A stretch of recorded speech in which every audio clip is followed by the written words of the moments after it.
Tiempos complejos, por cierto, ¿no? ¿Cómo le va, doctor? Muy bien, gracias también. Un gusto poder estar con ustedes, aunque sea de modo virtual, ¿no?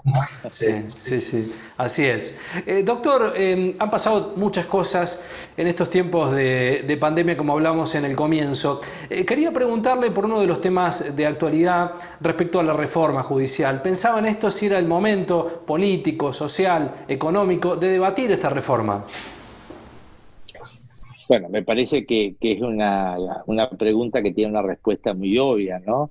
Si hay un momento que parece más inapropiado para dar un debate institucional, como es el que requiere toda reforma de la justicia, es en momentos en los cuales los argentinos estamos preocupados acerca de cómo se supera la pandemia, estamos todos los días mirando cuál es el número de infectados, la cantidad de camas, el crecimiento o no, los debates sobre si hemos llegado a la meseta, si comienza el descenso, cómo vuelve la vida cotidiana, y por de otra parte, en el cual todas nuestras preocupaciones y nuestros recursos tienen que estar orientados para ver de qué manera mitigamos, de qué manera conjuramos, de qué manera podemos hacer menos cruento la catástrofe económica social que se nos avecina, ¿no? Y que esto se va a medir en términos de marginación, de pobreza, de desempleo. Tenemos por delante un desafío muy fuerte. O sea que en este momento en el cual todas nuestras preocupaciones están orientadas en eso, discutir acerca de la reforma judicial parece un sinsentido. Avanzo en ese tema y pienso también en los consensos que debe haber entre las fuerzas políticas para un debate de tal magnitud, ¿no? No es fácil hacer reformas en el funcionamiento de la justicia, porque hay intereses políticos de por medio, muchas veces hay intereses corporativos cruzados. Por eso las reformas judiciales tienen que estar rodeadas de una gran legitimidad. Y eso solamente se obtiene a través de un debate abierto, generoso, sincero, con todos los interesados, entre todas las fuerzas políticas, etcétera. Ha habido, por supuesto, consensos en la Argentina en materia de reformas judiciales. A ver, el propio consenso de la Constitución del 94 que introdujo el Consejo de la Magistratura, que introdujo la figura del Ministerio Público, algunas características de exigencias para los acuerdos de los jueces. Pero ha habido también otras cuestiones que han sido traumáticas, como por ejemplo la ampliación de la Corte en la década del 90 por parte de Menem, de la mayoría automática. O, por ejemplo, la democratización de la justicia que hizo la anterior administración kirchnerista y que terminó siendo declarada inconstitucional por la Corte. Esas experiencias nos demuestran de que es muy importante la búsqueda de los acuerdos si las intenciones son genuinas, son sinceras, ¿no? Doctor, muchas veces nos consultan y pensamos en el ciudadano común, el de a pie. ¿En qué lo modifica al ciudadano de a pie esta reforma judicial?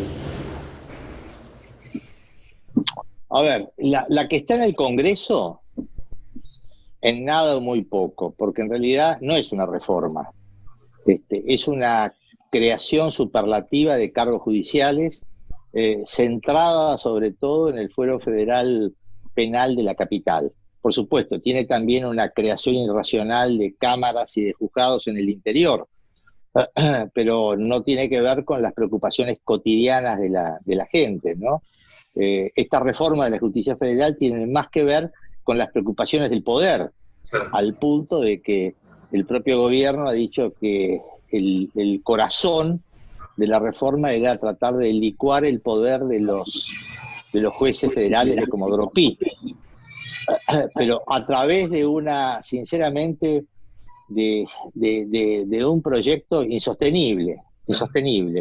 Digo insostenible porque para pretendidamente licuar el poder de Comodoro Pi no ataca a la estructura que tienen esos tribunales de enjuiciamiento, que tendrían que desconcentrar las funciones de investigar y de juzgar, sino que las reproduce.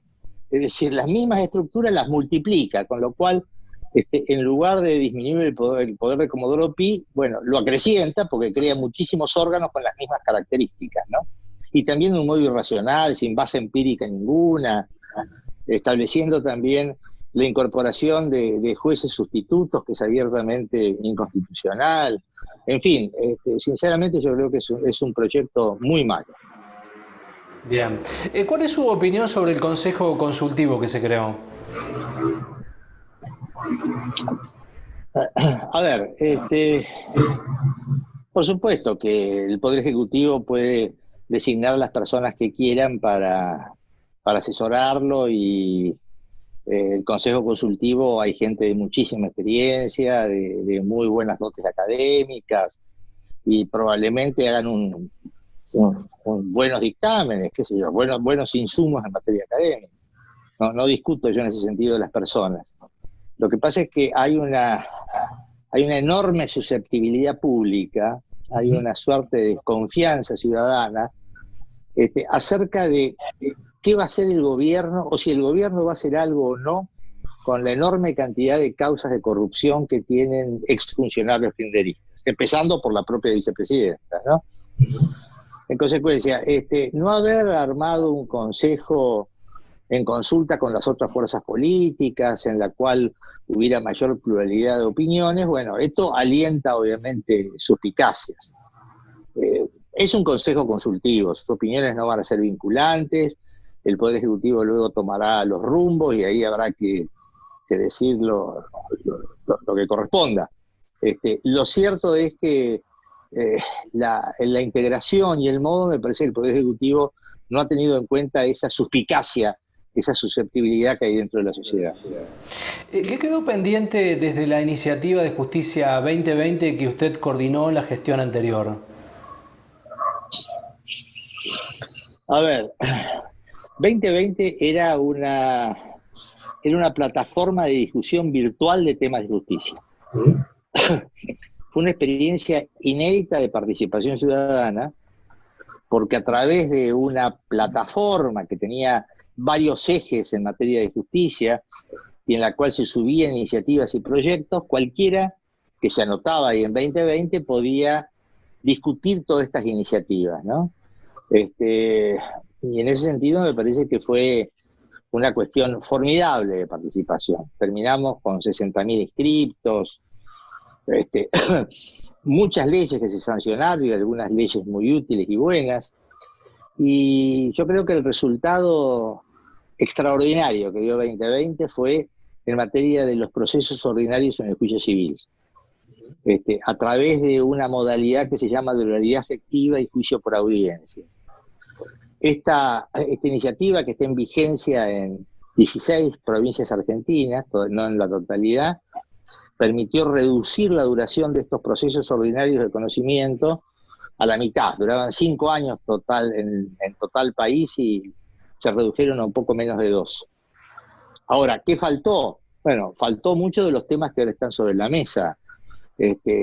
Por supuesto, la eventual reforma del Consejo de la Magistratura, terminar de implementar el acusatorio en todo el país.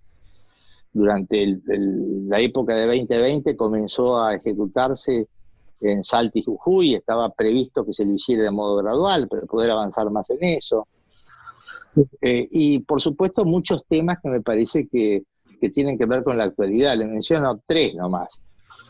Seguir trabajando en el acceso a la justicia, porque como usted decía, es muy importante no solamente las reformas judiciales que tienen que ver con el poder, sino que las que tienen que ver con el ciudadano. Tener una justicia más abierta, más accesible, sobre todo para la gente de menores recursos, ¿no?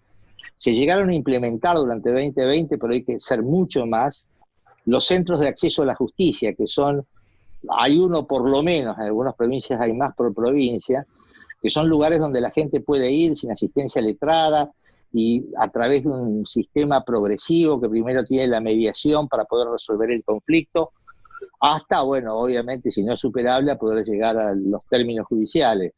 Este es un punto central, hay que seguir trabajando sobre el acceso. Otro punto que me parece que es vital es la cuestión de la perspectiva de género.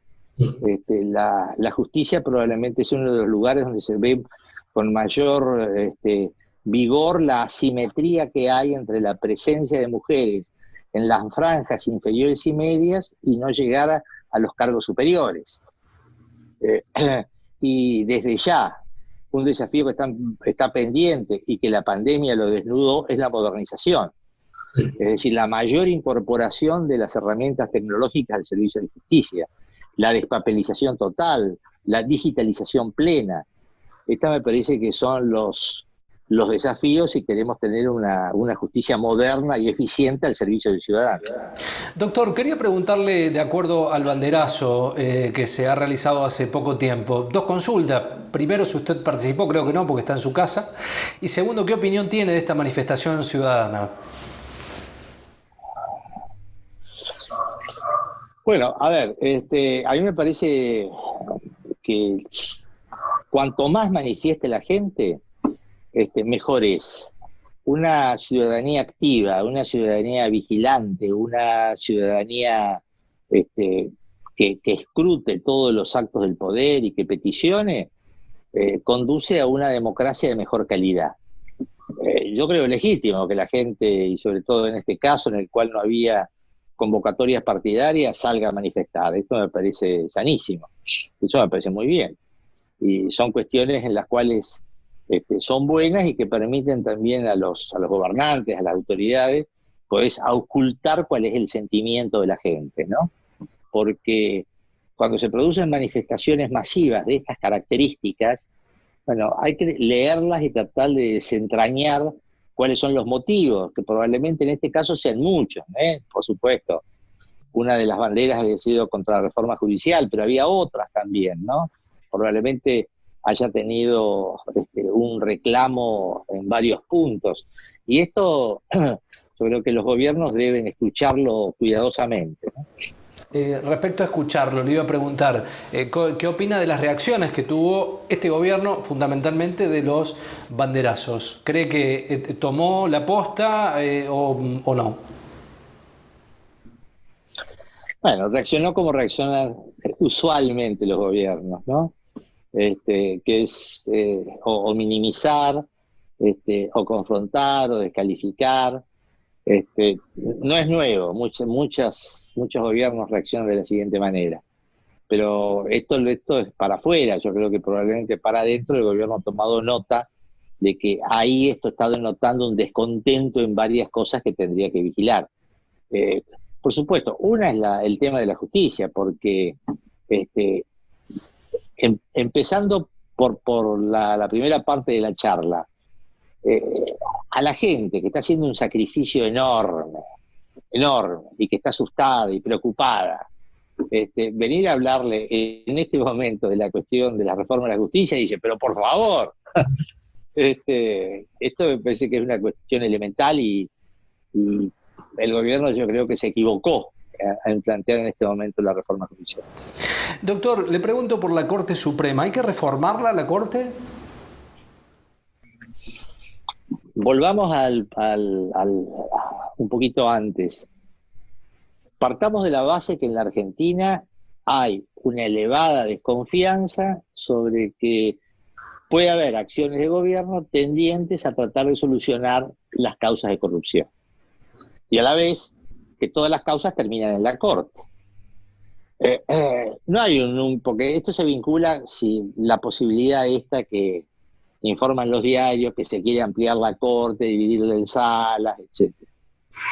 Por supuesto, no hay un número mágico para decir cuántos tiene que tener la Corte, pero lo cierto es que todas las ampliaciones siempre responden a un interés político de tener una Corte más adepta, ¿no? En la Argentina, bueno, nosotros hemos tenido, la Constitución del 53 traía un número de miembros, traía 9 miembros, pero luego cuando se incorporó la provincia de Buenos Aires y se hizo la reforma en 1860, se eliminó eso de la Constitución y la ley lo establece. Y de ese momento hemos tenido siempre 5 miembros, salvo en un pequeño periodo en el gobierno de Frondizi, que se lo elevó a 7, y luego la Corte de Menem de los 9. Finalmente, el propio gobierno de Cristina Kirchner redujo esta cantidad a 5, que es el número histórico. Yo creo que en este momento no se puede tocar el número de miembros de la Corte, sería esto absolutamente sospechado. A lo mejor si se dice, se toca el número de miembros, pero que comiencen a regir el próximo mandato o dentro de 5 años, bueno, sería otra cosa.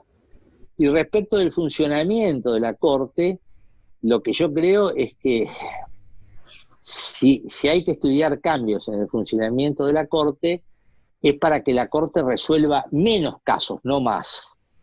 Es decir, para que la Corte cumpla la función eminente que tiene en la Constitución, que es un tribunal constitucional destinado a vigilar la supremacía de la Constitución frente a los actos de los otros poderes y para respetar las garantías individuales establecidas en la Constitución.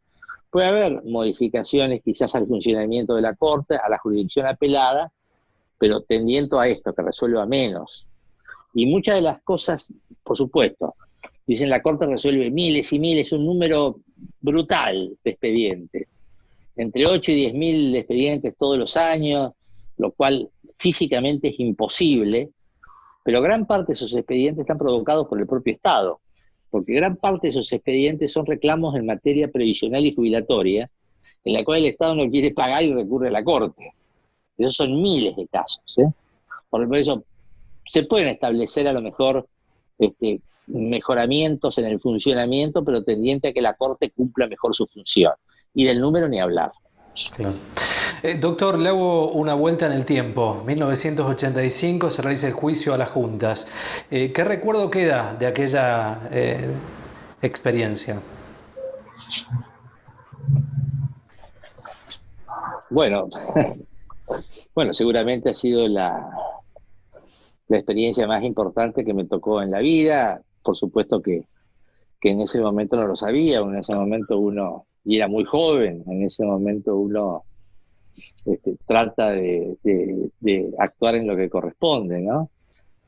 Pero me parece que por muchas razones el juicio a las juntas ha quedado como incrustado en la transición argentina, ¿no?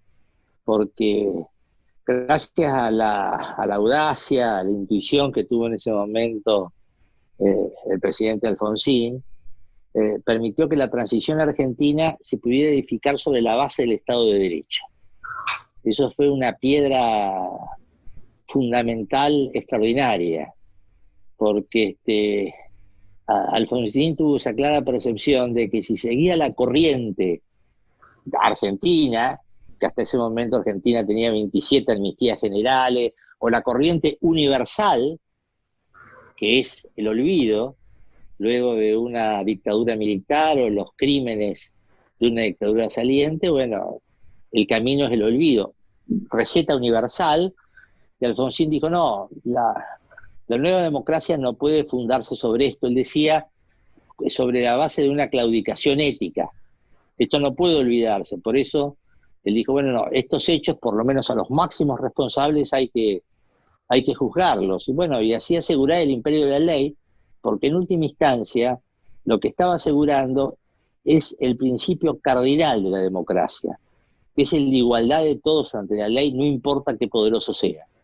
La ley alcanza a todos. Por eso esa revalorización de la justicia que tuvo la sociedad argentina en ese momento, porque asoció a la justicia a la democracia, ¿no? Claro. Doctor, en esto de los recuerdos también quería consultarle respecto a su experiencia como ministro de Justicia y Derechos Humanos de la Nación, un tema tan transversal a los países, ¿no? Mire, la verdad, para ser sinceros, fue una frustración. Y digo, fue una frustración porque yo estuve poco tiempo, por circunstancias obviamente políticas, y bueno, yo tenía muchas ideas, muchas ganas, incluso fíjese, hace 20 años de esto, y yo puse en marcha un plan de reforma integral de la justicia que trataba de recopilar o poner en ejecución muchos de los diagnósticos que se habían hecho en la década del 90 de mejoramiento, que son más o menos como los actuales, ¿no? Incluso al que puse al frente de ese programa es al que luego fue ministro de Justicia, a Germán Garabano. Y bueno, y la frustración digo porque muchas de las cosas que quería hacer, bueno, no tuve tiempo, pero bueno, así es la política. Y estas son cuestiones estrictamente de las reglas del juego. Quería preguntarle por el sistema de distribución de fondos a las provincias. ¿Cuál es su análisis? Bueno, a ver, todo el mundo sabe de esto. A ver,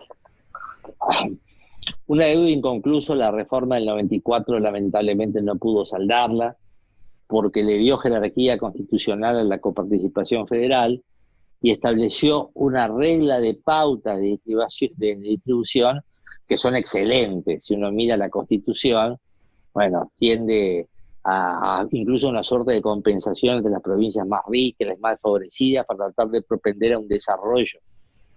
Pero en la práctica esto fracasa, es muy difícil de hacer, porque incluso como está planteada las reglas de coparticipación, es un juego de suma cero, porque para que uno gane pierde el otro, y nadie obviamente quiere perder puntos. Probablemente la salida sea establecer a través de la coparticipación primaria financiamiento por funciones, por programas. Bueno, hay salidas, pero en un gobierno, o mejor dicho, en una situación institucional en la cual hay un presidencialismo muy fuerte en la Argentina, bueno, siempre los presidentes tratan de que en materia de distribución tener cierto manejo discrecional, bueno, que les permite conseguir votos para el Congreso, consigue ventajas, etcétera. Muchas veces las cuestiones estas del reparto de fondos tiene que ver también con el funcionamiento del Congreso. Vamos a ver ahora que viene, fíjense, pasa siempre lo mismo, viene ahora el proyecto de presupuesto que tiene que entrar el 15 de septiembre.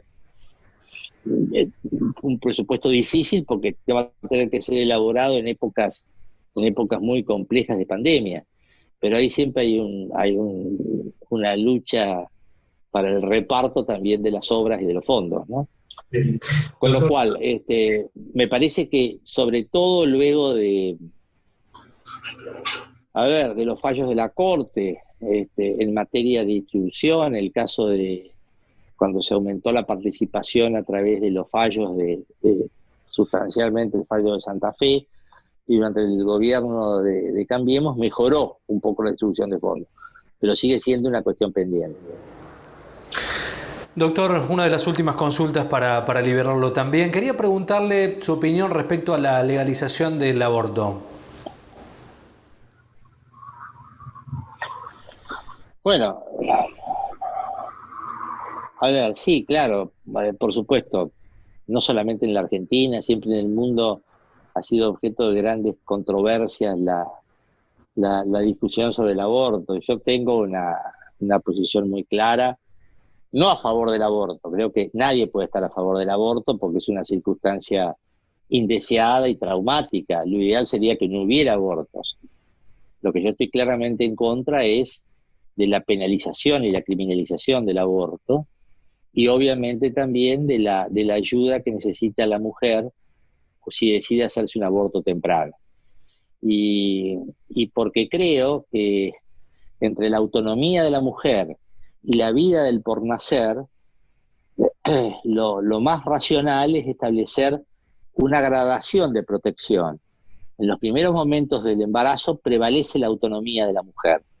Y llega un momento, cuando el embarazo supera la gestación, supera un determinado tiempo, que ahí prevalece la del sujeto por nacer, ¿no?